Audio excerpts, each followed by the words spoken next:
This is Joshua Hart here for Seconds Out. We're here in Newcastle. Dave Coldwell joins me. Dave, Dan Howard. He's a special fighter, isn't he? I'm glad you said it because it doesn't sound like I'm bragging then. But yeah, he is. Outstanding prospect. Listens, does everything you ask of him. Really lives the sport, and he's so dedicated. He wants it so bad. He wants it really bad. That were a brilliant performance tonight. You know, the opponent that's 9-1, tough as nails. I mean, I don't know how he kept taking the shots that he took.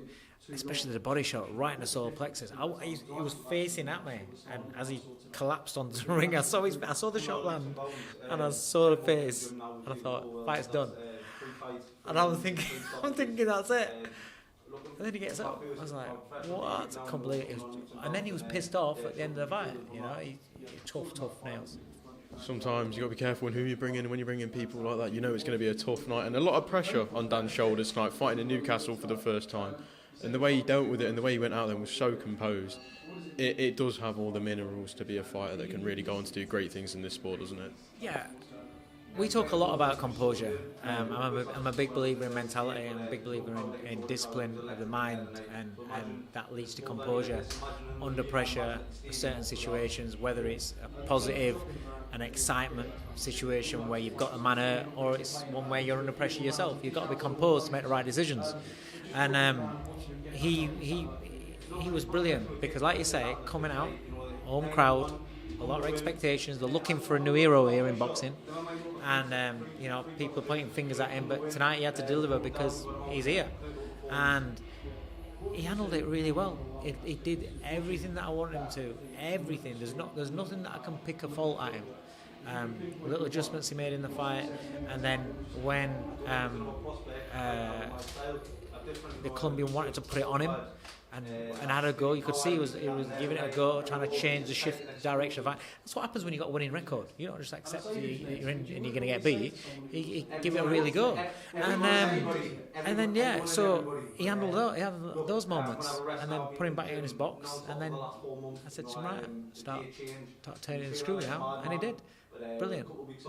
Looking forward now for 2025, how far can he go just in that year alone? Because we've seen what he can do this year, but let's say we're stood in this not this exact same room, but we're stood in a similar position this time next year. Dan Howard puts on another masterclass performance, but at what level will that performance be at? Championship level. You know, this time next year. British, international, that sort of level. Sam will be wanting to go, blah, blah, blah. But no, well, you know, I want to do it right with him, and Sam knows that as well. We've had a chat. Because he's special. I think he's going to be special. His nails, he can take a shot, so you don't have to worry about that. He's very, very tough. He can grate out. Everyone knows him from the amateurs out. You know what he's capable of doing.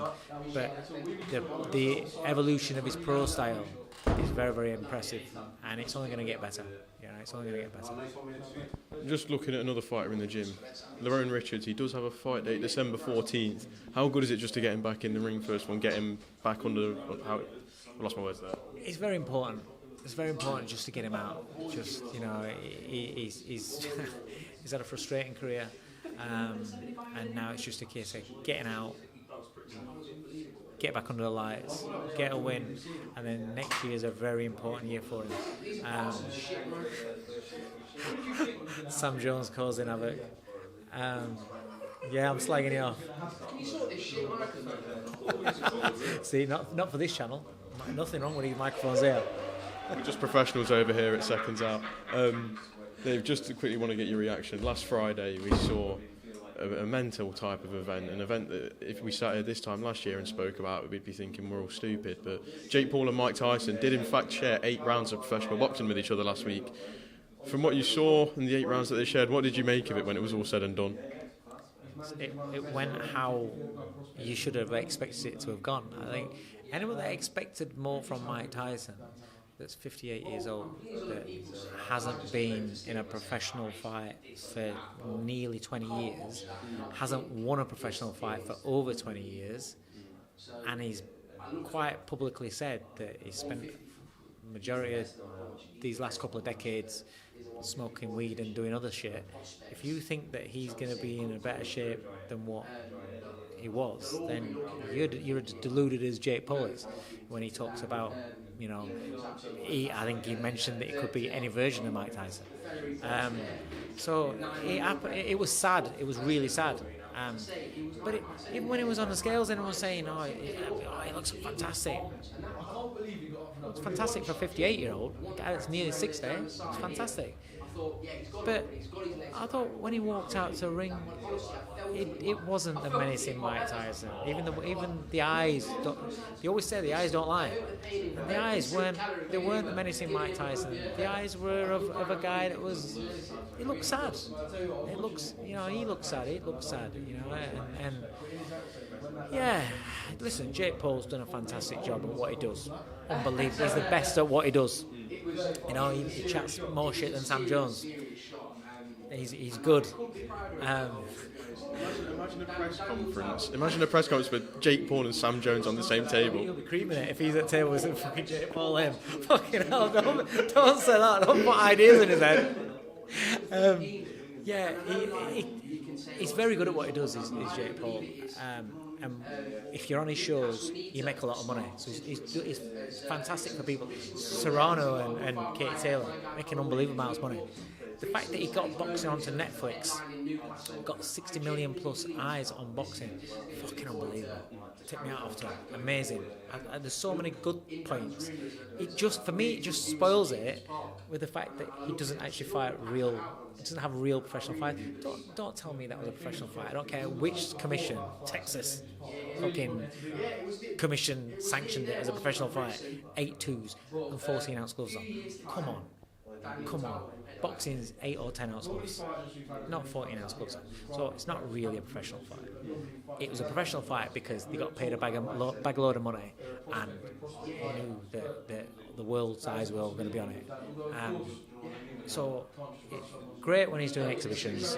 Shit when he's talking about he'll beat Canelo, he'll beat any version of Mike Tyson. But he's caught the game because he can pick whoever he wants to fight. You've got Beterbiev, you've got Dubois, fucking saying that. What do you make of seeing types of names like that, like Beterbiev and Dubois, like reaching out to Jake Paul and saying, "Hey, we'll give you an opportunity"? Payday. That's it. Obviously, payday. Eyes. Daniel Dubois' profile and things like, you know, everybody knows what comes with it, and you can understand why, because you do the same thing. If you've got an opportunity of getting 20 million quid or something like that, 100%. Listen, you offer me enough money for a fight, I'll fight. Fucking hell, anybody would. You know, it's just the world that we're living in at the moment. You know, it's like the rise of OnlyFans and shit like that. You know, do you think if they weren't earning any money out of it, do you think that you'd have the amount of girls that are doing shit like that? But it's money. It's whatever's the quickest route to get that money, people want to go to. And Jake Paul's name, and you know, to fight him or to be connected with him, gives you views, gives you, if you end up fighting him, gives you a hell of a lot of money. So people are going to do it. Then, obviously, just one thing on the Mike Tyson fight. You mentioned a lot of people thinking Mike could win. Is it that nostalgia? And a lot of people saying that Mike, you know, he may only have 5 minutes of good boxing left in him. And if there's any time to bring out that good boxing, it should have been last week. But I think people forgot the years of abuse he'd done to his body, and it was never going to be I and Mike Tyson. No, I said you're saying that. I said in interviews, it's Mike Tyson now. It's not Iron Mike Tyson. Iron Mike Tyson was years and years back when he's wiping everybody out, when he's putting fear into big, massive heavyweights. That was Iron Mike Tyson. I said this before the fight. And the problem is it doesn't matter. You know when they say that the last thing to go is your punch? But if you haven't got the legs to get you to where you need to be able to punch at, it doesn't matter, you know? And you knew they weren't going to have the legs. He tried for about 30 seconds. Trunk was good and his head movement was good, and he tried, but then it became where he's at a standstill.